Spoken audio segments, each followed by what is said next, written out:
Welcome to Retail Focus, brought to you by 14:59 p.m. Retail Focus provides insightful, timely, and engaging discussions on the latest trends, news, and developments in retail, e-commerce, and technology. We aim to inform and inspire professionals, enthusiasts, and anyone curious about the evolving landscape of these industries.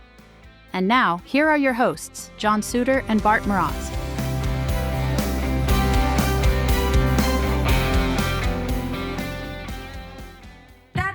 Support for Retail Focus comes from Nerve Tonic Brand.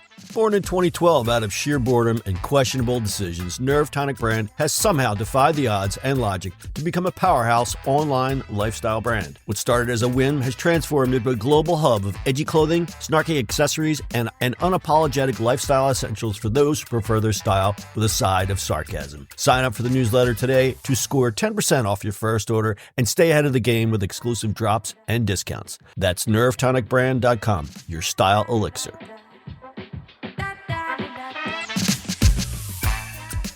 Hello, welcome to Retail Focus. I'm John Suter, and this is my partner in all the crimes, Bart Mroz. All of them? All the crimes, and most of the crimes. Well, there's been a few crimes we left out. I won't tell anybody. Before we get started today, Bart, why don't you tell me your awesome thing this week? My awesome thing this week? Oh, shoot. I don't know anymore. Bart comes so prepared to this podcast. I am sorry. My awesome thing, my new hat. I kind of like it. It's gritty. It's kind of nice. It's not gritty the gritty, but it's gritty. It's still gritty. Still gritty. I had something pretty awesome happen to me actually yesterday. A reporter reached out from Defector. His name is Dan McQuaid. People in Philly know who Dan is. He reached out to interview me about a project I was involved in back in my past life when I worked for West Coast Video. We produced a video for the Philadelphia Eagles called Buddy's Watching You. If you're on the video portion, I'm holding up the box. My only contribution in this project was to design the box, and my friend John Skidmore designed the illustration there. So he interviewed me. It was so long ago because, I'll read off the players: Randall Cunningham, Mike Quick, Reggie White, Louise Zidane. Wow. I mean, we're talking old school Eagles, like 88. He interviewed me about the production of the video. It was pretty interesting. That will appear, I guess, I don't know, this week, maybe next week. I will share that in the show notes if it ever becomes available. Nice. That's fun. So Bart, you got your gritty hat. Cool. The birds coming up. So let's get into it. All right. First story. UPS to scale back on Amazon packages. The United Parcel Service has announced plans to reduce its business with Amazon by over 50% within the next 18 months. The decision stems from the realization that although Amazon constitutes nearly 12% of UPS's revenue, the profit margins from this partnership are relatively slim. UPS aims to focus on more profitable ventures, such as healthcare and international deliveries. They're aiming to double healthcare revenue to $20 billion by 2026. To make up for the anticipated loss, the company plans to reconfigure its U.S. network, reduce labor hours, and downsize its fleet, targeting $1 billion with a B in savings. Despite these strategic moves, UPS's stock experienced a significant drop, reflecting investor concerns about the short-term impacts of this shift. So what's really happening? Well, Amazon's been building their own delivery network. As you can see, if you're a human with eyeballs, you'll see all the nice Amazon trucks on the road. UPS wants higher margin customers.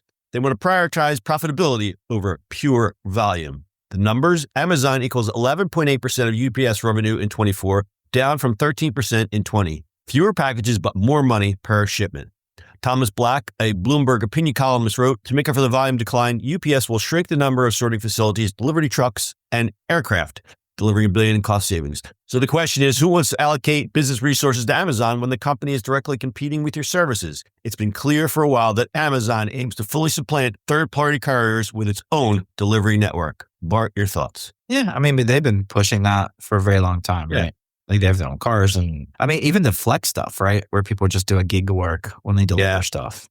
Plus, I think not only the Amazon business, I think there's this whole short posting that happened that they have to deliver that is going to USPS. And there's also the last mile delivery. There's a whole bunch of that are popping up all over the place, right? Yeah, there's the laser ships. There's like all these third party small delivery networks now. Then you have your gig DoorDashers and things like that. I mean, that's a form of delivery that could play a factor in this. Absolutely. So them going after the bigger ticket things are great from a number perspective, but what's that's going to do to actual delivery drivers, right? The thing about UPS though, it's a union shop. So that's always interesting. Like FedEx is a different way of doing it. If you didn't know that FedEx, like regular FedEx, they're corporate, but there's also regional, which is all franchises technically. I was going to say franchise. They're all franchise model, right? Where UPS, it's totally union shop. Mm-hmm. That makes it interesting how they're going to deliver and where they're going to fight for next, because was it a year ago they were doing their whole strikes and figuring out what's next? Yeah. So, I mean, it's coming. I mean, Amazon will do their thing. They're going to deliver their own packages and they're getting bigger and bigger in that world. So whether we like it or not. Have you seen the new Amazon electric trucks on the road? Everywhere. Everywhere. I mean, a warehouse by me, so now I get stuck behind 10 of them every time I try to get to the main road. They're all built by Rivian, so it's a Rivian truck. I like the brake lights. They go all the way around the top and around. So apparently, there's a problem with them. So I don't know if they fixed this problem or not. The problem with it is if they have their blinkers on and the backup lights, they don't do blinking or because the red thing does it. So there's a problem with that when they back up. That's a shame. Those lights were pretty. Oh, they are pretty. I'm saying like they probably do a software update because it's a Rivian, it's electric, So, right. But for smaller places where you kind of deliver like around you, where they have a warehouse down the street, the electric stuff is great. You know. And apparently, they were specifically built for Amazon. So every detail is kind of specifically there. And from what I've heard, drivers like them because it's like, it's probably a bathroom inside of it because they don't want them stopping for potty breaks, right? They don't care about that. But there's cameras everywhere. And I saw they just got step tracking too. Those poor drivers. I know. All right. Next story. EU takes steps to hold e-commerce accountable.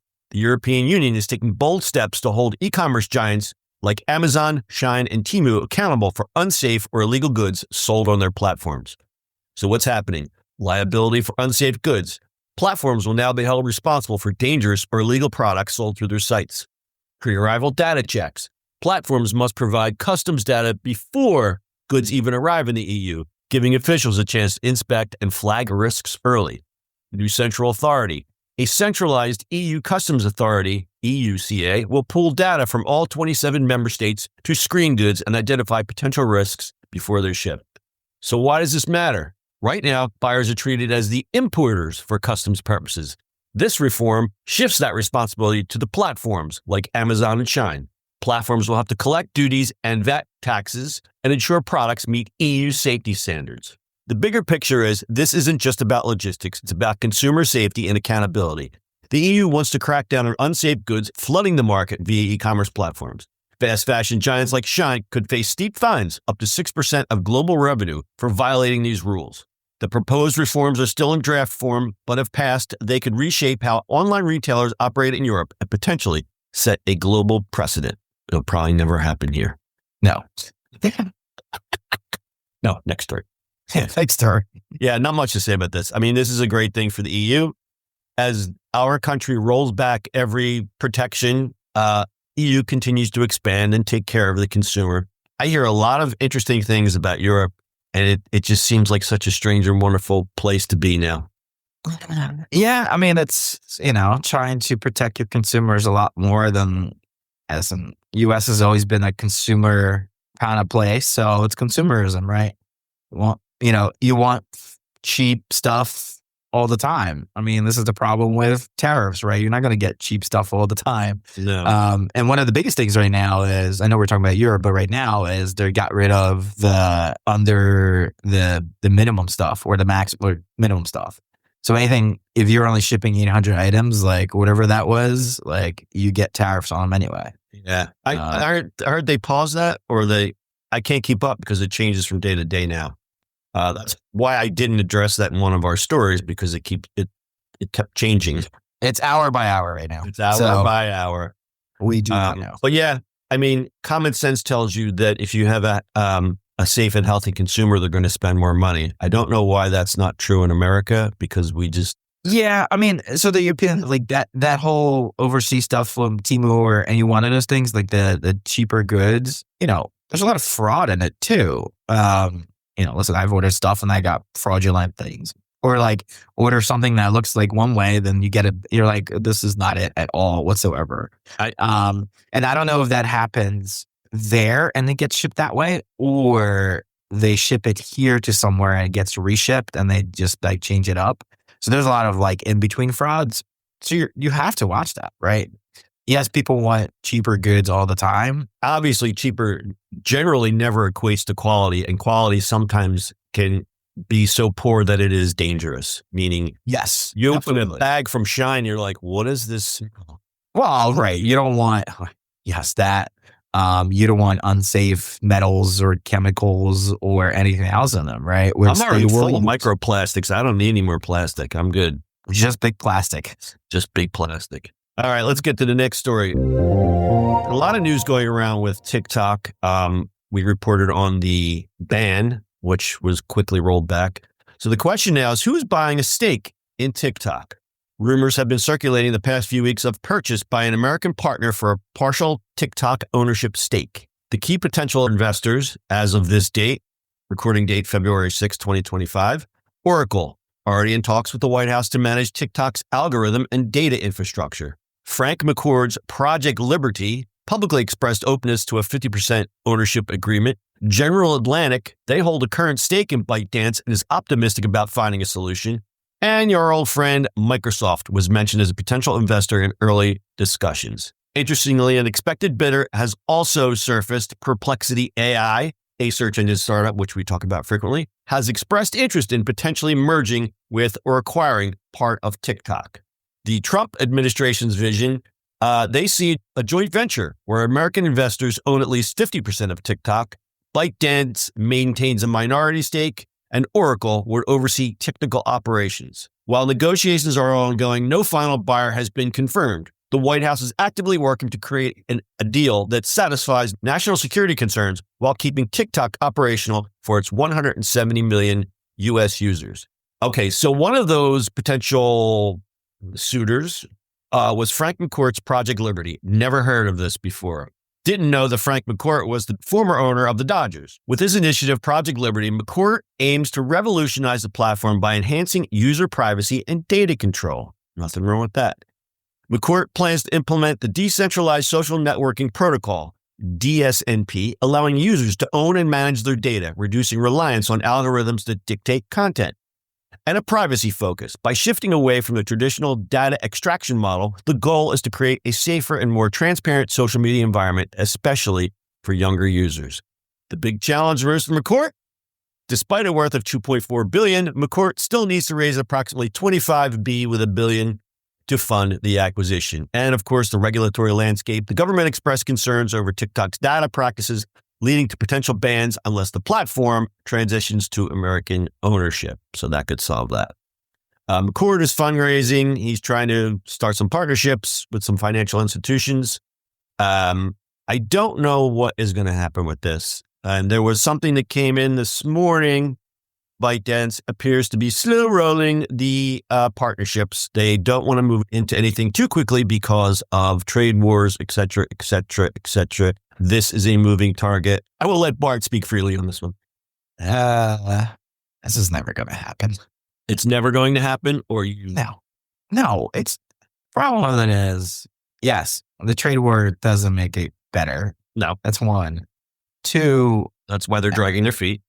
The way everybody's looking is, China owns this. They don't, because of all the other investors globally.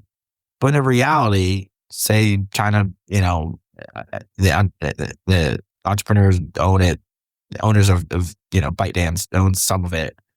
They're never going to give up the algorithm. No. So who cares? Like most of these sales that you saw, that most of the way they're bidding for this, they just want TikTok without the algorithm. So what's the point? What is the point? Build an app like that. People are building apps like that right now on top of AT protocol. That's the only thing that's worth anything. Right. Like people are already building the interfaces for Blue Sky's protocol and doing that with video. It's already there. So like, who cares? Like in reality, maybe Snapchat would be the best place to put this in. They're not going to bid for it. No. But the interface is there. Nobody cares about that. Like the interface doesn't matter anymore. Yeah, the interface is probably, I hate to use this word, the easiest part, but that's the basic part that anybody can build. And Instagram is really trying, they're really trying to be, I think they really saw an uptick when the outage occurred. And I think they're really hoping that this slow rolls long enough that they can gain more users. Yeah. I mean, here's the value of it, right? The algorithm is the most valuable thing in there, right? Mhm. People's data is the other one. So what? They're buying people's data? And it Like- has these data anyway. Right. So the algorithm is literally the most valuable thing. Can you replicate it? I mean, I think people try, but they haven't been that successful, right? The beauty of TikTok and the simplicity of it is that it's not your account going viral. It's a single video that can go viral. You can open a TikTok account, only have one video that goes viral, right? The beauty of it is what you're watching and has all that stuff. Can you replicate it in some way? Sure, but not at this level that it's already built. You know, Let's play simple man here. What is the secret sauce and why is it so hard to replicate? Yes, it's the algorithm, but what makes the algorithm so unique that no one has seemed to been able to replicate it? I mean, obviously there's a whole bunch of, but on the simplicity side of it, it's based on your individual engagement of videos, right? So like my feed is totally different than your feed. It's all individualized. So things you're engaged with, you look at, you're still on the video longer, you don't like, your comment, like there's a whole bunch of stuff that kind of follows that, you know? I get that, but why can it not be replicated so simply? Because they have it tuned so well. You could probably replicate it, but tuning it's going to take you forever. Right. You know? So it's the speed that's probably stopping an Instagram. Here's how I see it, that it's difficult to do. Nobody has done it. Instagram hasn't done it. Facebook hasn't done it. Snapchat hasn't done it. They haven't done it. I know they're trying. They have to be trying. There's no way they're not. But nobody has done it yet. So without it, what's the point? Like you look at Instagram, right? They have an interface already. It has that swiping interface. You can do that. They can probably produce, what's it called? All the eCommerce stuff built in or whatever else it is. And you can do all those things, right? But they don't have the algorithm that's so tuned to your own individual thing. Like if it was easy, there's no way they wouldn't do it. You know what I mean? Like, right. I get that. My question, I guess, I'll say it again, is it's can be done. You're not saying that it is impossible. I do not think it is impossible. I think it's the time that it would take. And by the time somebody like a Frank McCourt threw $25 billion in, oops, suddenly Snapchat figured out the secret sauce and Frank just peed away $25 billion. Well, that's part of it. But also if you're buying TikTok and they're not going to give you the algorithm, who cares? Yeah, who cares? That's right. I mean, look at all the social media out there. We used to have Friendster. We used to have MySpace. Facebook is there. And Instagram and Snapchat. Like all the stuff comes around. TikTok stuck around because it's pretty damn good. It just made sense for people. I'm big on Friendster still. I mean, listen, it's the right timing. You know, COVID kind of did it. It was the right timing for it. But people have curated and made businesses out of it because it made the most sense for it. This is why all these other people are fighting against it. But at the end of the day, if you're buying the company without the algorithm, then what are you putting the money into? Right. It could be a $25 billion hole. We don't know. Just put $25 billion, start your own company doing the same thing. I mean, I don't know. Maybe I'm just not looking at it differently. And you know, ByteDance is not going to sell you the company fully without it. Like it makes no sense. No. Unless it's, I mean, listen, 25 billion is 25 billion. They could take that and split it up or whatever, but still. Send you half, send me half. We'll be call it a day. I don't know. I mean, and then trade tensions now, they're like, nope. Yeah, it's not it. It's a very, very tricky scenario. It's been hard to report upon considering how quickly things are changing. Yeah. I mean, my last like rant thing is like, you know, the administration wants to buy half of it, but you're just doing the same thing that you're accusing China of doing. Yeah. I don't want the government owning half the company. No. No, I mean, that would just literally, as soon as that happens. Yeah, I saw the red light just going on. It's like, we don't trust this app. And then suddenly it's like, wait a second, we could own that data. Maybe this is a good idea. Yeah, I mean, I don't care which administration it is. I don't care which one it is. As soon as government owns half of it, nope, everybody's going to be out. And literally everybody's going to be out of that. Yeah. So what's the point? What's the point of wasting that much money? All right. TikTok's traffic rebounded to about 90% in the US since briefly going offline and being removed from the Apple and Google app stores, according to Cloudflare data. However, traffic to TikTok alternatives, as I mentioned, has also increased, peaking on January 19th, the day TikTok came back online. And I mentioned in our last podcast that I noticed a ton of people had moved over to Instagram and RedNote and all the others just to say, oh my God, I need my backup plan. So the proof is in the stats. All right, next story. Huge Indian e-commerce hack. Imagine being able to buy expensive items online for just pennies. Sounds like a dream, right? Well, for 3 individuals in India, it was a reality, at least for a while. These hackers managed to infiltrate several e-commerce platforms and exploited vulnerabilities in the system. They manipulated prices, buying goods worth a whopping $850,000 for practically nothing. From luxury gadgets to high-end fashion, they went on a shopping spree that would make anyone's jaw drop. But here's the twist. The digital joyride didn't last long.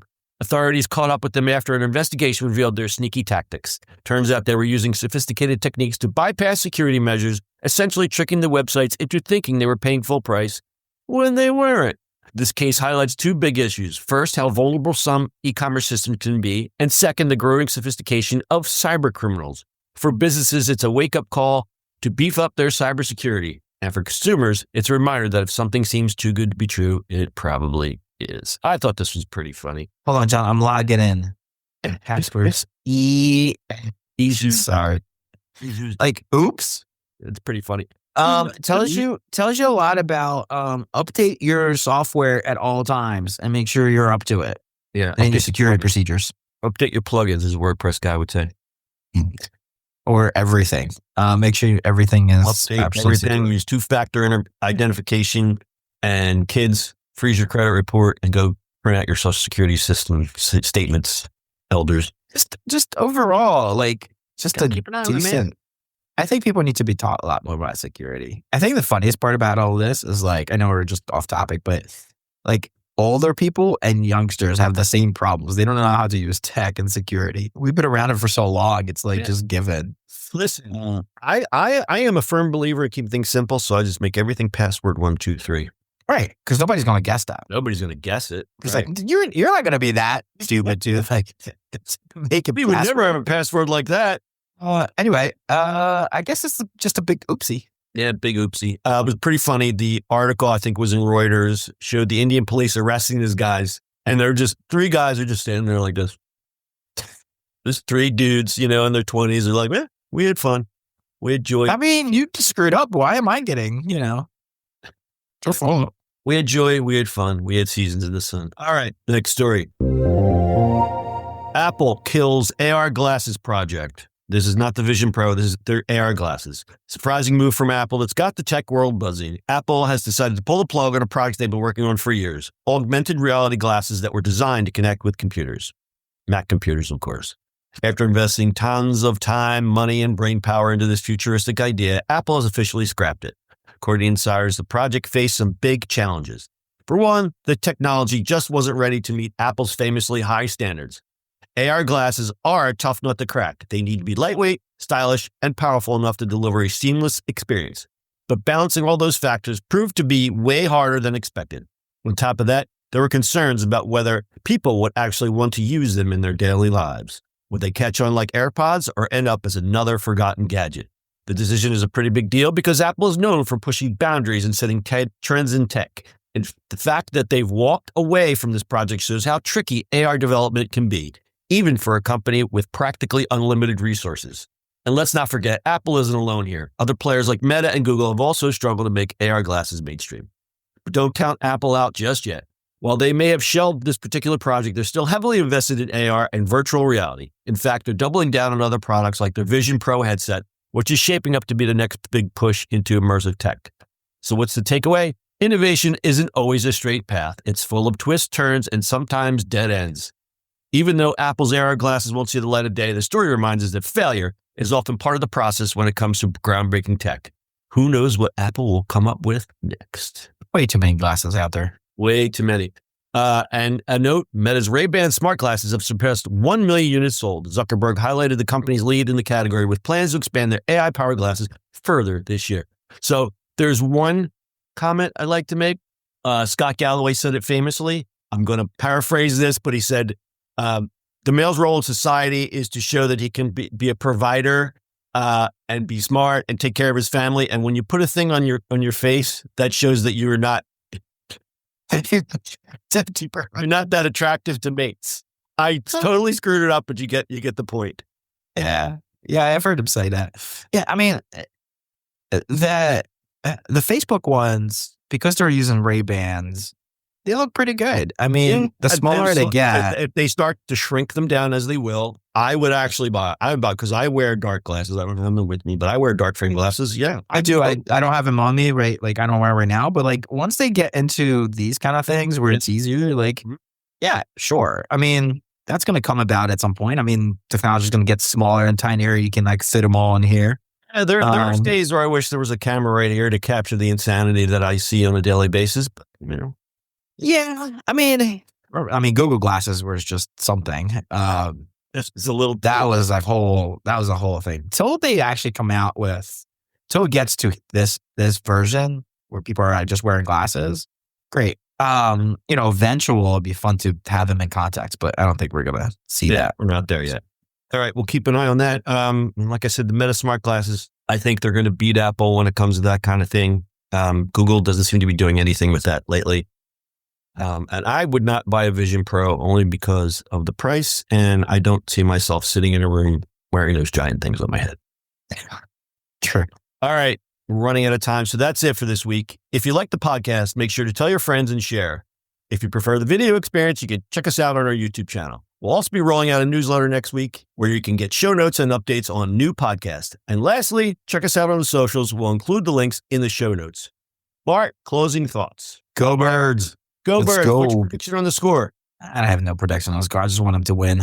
I think it's Eagles 785, Chiefs 3. No, I'm going to say 34-21 Eagles. That's it's going to be close, I think. I think it's going to be close. I hope it's close. I just don't want these refs to be Chiefs adjacent this week. And that is all. All right, everyone. See you next week. Go Birds. Go Birds. Go Birds. Go Birds. What did you do?